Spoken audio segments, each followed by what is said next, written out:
ایران نے اپنے جوہری پروگرام پر ایک سٹرانگ سٹانس لے لیا ہے۔ ایرانی صدر کہتے ہیں کہ اگر امریکہ کے ساتھ مذاکرات بالکل ختم ہو جائیں اور مکمل پابندیاں بھی لگا دی جائیں پھر بھی ایران زندہ رہ لے گا۔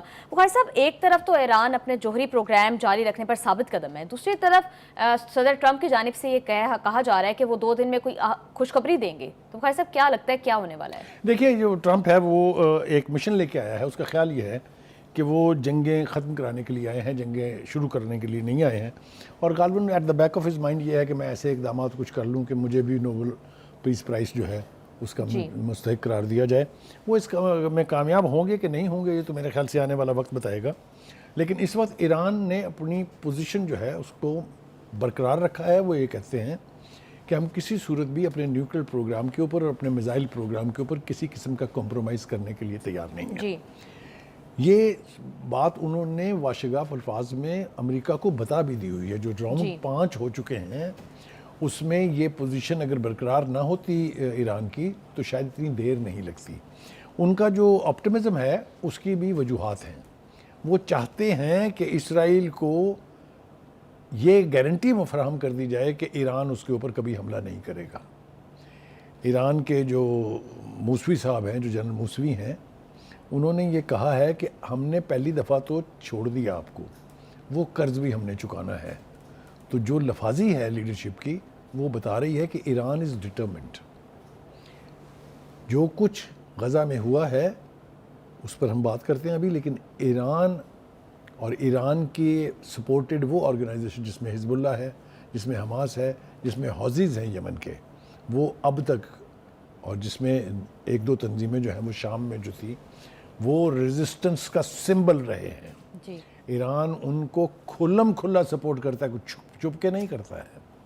تو ایران اپنے موقف میں بھی سالڈ ہے، اور یقینی طور پر یہ ممکن ہی نہیں ہے کہ وہ اپنے نیوکلیئر پروگرام کے اوپر کسی قسم کا کوئی کمپرومائز کریں۔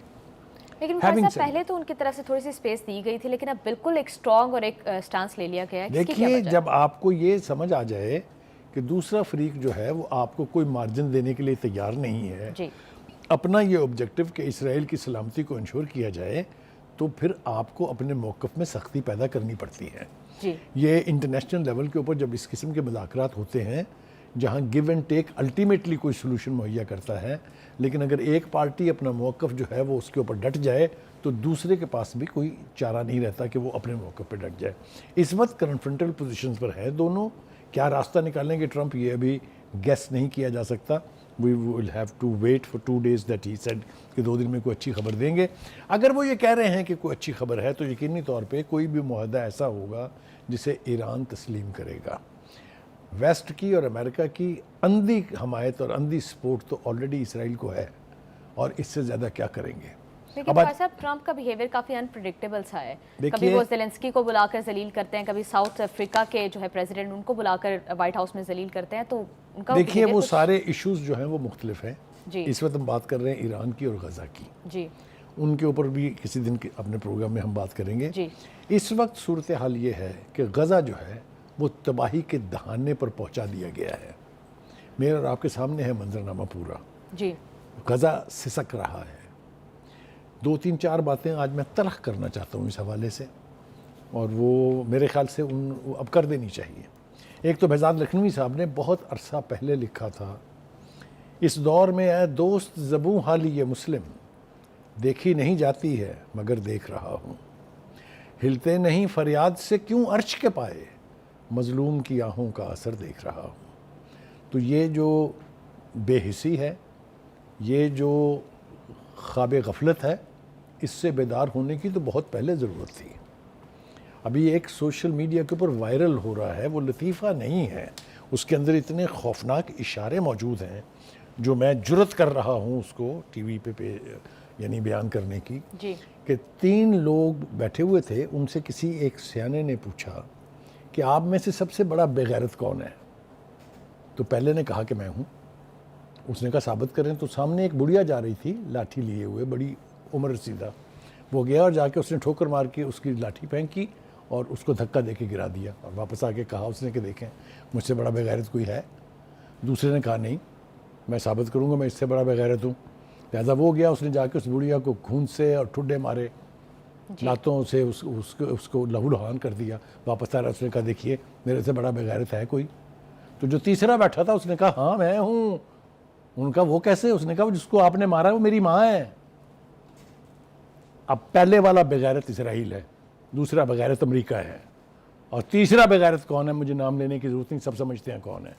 جو آنکھیں بند کر کے یہ تماشا دیکھ رہے ہیں وہ بھی اتنے ہی بڑے بغیرت ہیں. اینی اس سے آگے میں جانا نہیں چاہتا ہوں, لیکن ایک بات اور جو بہت ضروری ہے کہنا وہ یہ کہ کسی نے کیا خوب کہا تھا کہ فلسطین کے لوگ مر نہیں رہے, وہ تو شہید ہو رہے ہیں. مرے ہوئے تو وہ ہیں یا ہم ہیں جو یہ تماشا دیکھ رہے ہیں. بالکل. تو غزہ کی صورتحال تو بہت تکلیف دہ اور بہت ہی خوفناک ہے. اس کے اوپر تو جتنی بھی بات کی جائے وہ کم ہے. اب ڈھکوسلوں کی بڑی بہتات ہے. ایک کوئی 17 سے لے کے 20 جون کو ایک 20 ممالک کی کانفرنس ہونے جا رہی ہے جس کی مشترکہ صدارت کریں گے فرانس اور سعودی عربیہ. اس میں پاکستان کا جو مندوب ہیں وہاں پر عاصم افتخار, ان کا موقف بہت ٹھیک ہے. وہ یہ کہتے ہیں کہ جو OIC نے تعمیر نو غزہ کی کا پلان بنایا تھا اس کو ایکسیپٹ کروائیں, اس کو امپلیمنٹ کروائیں. جبکہ ٹرمپ صاحب کے جو ارلیئر پلان تھے وہ تو آپ کو معلوم ہے نا, وہ اس کو اب اس ساری کانفرنس کا کیا فائدہ؟ دیکھیے میں نے کہا کہ it's too little too late. بالکل آپ ٹھیک کہہ رہی ہیں کہ اب جب قبرستان بنا دیا اپنے پورے غزہ کو, اب جب وہاں پر لوگ صرف چند کونوں قدروں میں پناہیں لیے ہوئے ہیں, آپ نے ہسپتال نہیں چھوڑے, آپ نے اسکول نہیں چھوڑے, آپ نے مسجدیں نہیں چھوڑی, آپ نے تباہی اور بربادی کا وہ نئی تاریخ لکھی ہے کہ یہ انسانیت جو ہے اس کے اوپر باقی آنے والے تمام وقتوں تک شرمسار رہے گی. اور یہ ویسٹ کے جو مامے ہیں, یہ جو بہت بڑے جو چیمپئن بنتے ہیں انسانی حقوق کے, انہوں نے یہ تماشا آنکھیں بند کر کے نہیں دیکھا. نہ صرف تماشا دیکھا بلکہ وہ تمام پابندیاں اٹھا کے اسرائیل کو اتنا مسلح کیا. اس ٹرمپ صاحب نے جو بہت بڑے دائی ہیں اس وقت امن کے, انہوں نے 2000 پاؤنڈ وزنی بمز کے اوپر جو پابندی لگائی تھی جو بائیڈن نے, انہوں نے وہ پابندی اٹھا کے اسپیشل پلینز کے ذریعے وہ بم بھیجے ہیں جس نے آخری کیل ٹھوکی ہے غزہ کی بربادی میں. بخار صاحب افسوسناک بات یہ ہے کہ 2.2 بلین مسلمان ہیں پورے دنیا میں, اور ہم سب مل کر ایک چھوٹے سے اسرائیل کو روک نہیں سکے. کیا کہلواؤ گی مجھ سے, اور اس سے زیادہ جو کچھ میں نے کہہ دیا ہے. جی یہ ابھی جو کچھ میں نے بیان کیا یہ وہی تو ماتم ہے, یہ وہی تو نوحہ پڑھا ہے میں نے. یہ 2 بلین کو جس کا آپ ذکر کر رہی ہیں, اس کے پاس کس چیز کی کمی ہے؟ بالکل. یہ ٹرمپ آتے ہیں تو کیا کیا نہیں دیا انہوں نے, وہ دینے کے لیے ہے, فلسطین کی مدد کرنے کے لیے آمادہ نہیں ہے. لیکن وہ میں نے کہا آپ سے کہ مظلوم کی آہیں جو ہیں وہ زیادہ دیر قدرت بھی برداشت نہیں کرتی ہے. کوئی نہ کوئی راستہ نکلے گا انشاءاللہ تعالیٰ ضرور. آگے تھوڑا سا بڑھ جاتے ہیں جی کہ ایک مالٹا ایک ایسا ملک ہے جس نے تسلیم کر لیا ہے. اسپین نے مطالبہ کیا ہے کہ جی عالمی برادری کو چاہیے کہ غزہ میں جہریت کو روکنے کے لیے اسرائیل پر پابندیاں لگائیں. لیکن وہی بات ہے جس کا ماتم ہم نے ابھی کیا کہ it's too little too late. اب یہ مطالبے کرنے کا کیا فائدہ ہے؟ بخاری صاحب, عالمی طاقتوں کی جانب سے ایک دم سے رویے میں جو ہے وہ ٹرننگ پوائنٹ آ گیا, اس کی کیا وجہ ہے؟ دیکھیے یہ ہمیشہ ہوا. اگر میں آپ کو مثال دوں عراق کی, کیا وہاں کم تباہی کی امریکہ نے؟ کہاں تھی یونائٹڈ نیشنز, کہاں تھی سیکورٹی کونسل؟ افغانستان 20 سال تک نیٹو کی فورسز وہاں کیا کرتی رہی ہیں؟ کہاں تھی یونائٹڈ نیشنز, کہاں تھا سیکورٹی کونسل؟ یہ ایک روایت ہے کہ مسلمانوں کو برباد کر اس وقت تک ہونے دیں جب تک اس کی آخری سانسیں نہ شروع ہو جائیں. تو مسلمانوں کے ساتھ یہ رویہ تو برقرار ہے. اس میں تبدیلی آئے گی کہ نہیں آئے گی میں اس کے بارے میں کوئی پریڈکشن کرنا نہیں چاہتا ہوں. لیکن کوئی بھی ویسٹرن کنٹری, چاہے وہ یورپ ہے چاہے وہ امریکہ ہے, وہ نہیں چاہتے کہ مسلمان جو ہیں وہ اسٹرینتھن ہوں, وہ نہیں چاہتے کہ وہ قوت بنے. پاکستان کے نیوکلیر پروگرام کے ساتھ کیا دشمنی ہے؟ جی ہم نے کہاں استعمال کیا اس کو, کہاں ہمارے وہ غیر محفوظ ہاتھوں میں ہونا ثابت ہوا؟